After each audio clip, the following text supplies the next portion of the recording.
sur les retraites, il se trouve que c'est un sujet où l'action publique a agi.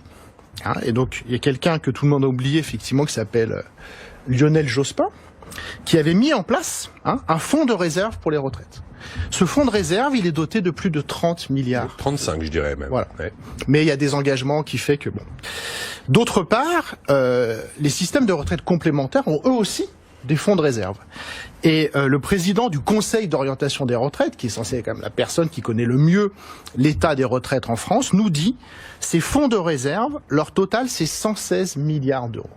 Donc au bas mot, on a, j'avais en tête aussi. Voilà, au bas mot, on a 150 milliards de réserves pour les retraites. Il y a un petit problème, Gilles, dans votre. Non, mais. Dans la photo. Ah, non, continuez. Et alors, j'ai pas fini.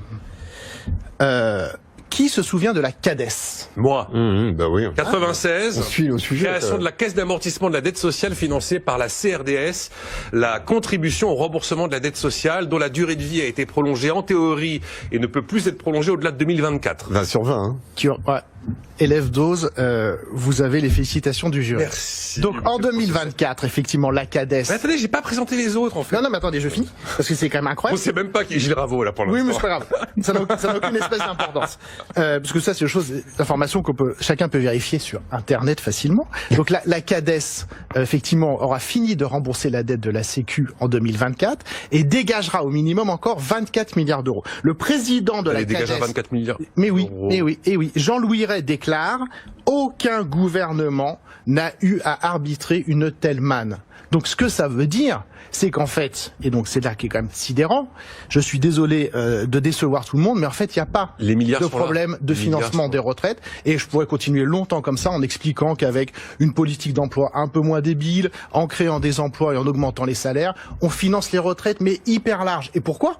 Parce qu'il y a eu plein de réformes des retraites. Oh là, oui. Et qu'en fait, les gens qui arrivent à la retraite aujourd'hui le constatent. Les retraites ont vachement baissé.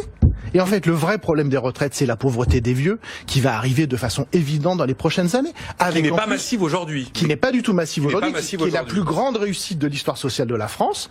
Parce qu'avant, quand on était vieux, soit on avait du patrimoine, soit on était pauvre, et la grande majorité des gens étaient pauvres. Et la première réussite de notre système social, c'est qu'on a un taux de pauvreté parmi les vieux, qui est effectivement un des plus bas du monde et un des plus bas de l'histoire, évidemment. Mais demain, avec la dépendance, les amis des EHPAD qui se gavent et qui vous coûtent 2000 ou 3000 euros par mois, etc., on va avoir un énorme problème social qui va être la pauvreté, en fait, des vieux, des gens, des parents, les enfants qui vont devoir revendre la maison qu'ils ont mis 20 ans à acheter pour payer la dépendance de mamie, papy, etc. Donc c'est ça le vrai souci. Et je passe sur l'incroyable écart d'espérance de vie qui existe dans notre pays. Étude de l'INSEE de 2017, 13 ans d'écart d'espérance de vie entre un ouvrier qualifié et quelqu'un comme moi. C'est quand même des trucs énormes. Donc pourquoi on parle pas de ça et pourquoi on nous gave une fois de plus avec un problème monétaire qui, je suis désolé, n'existe pas ?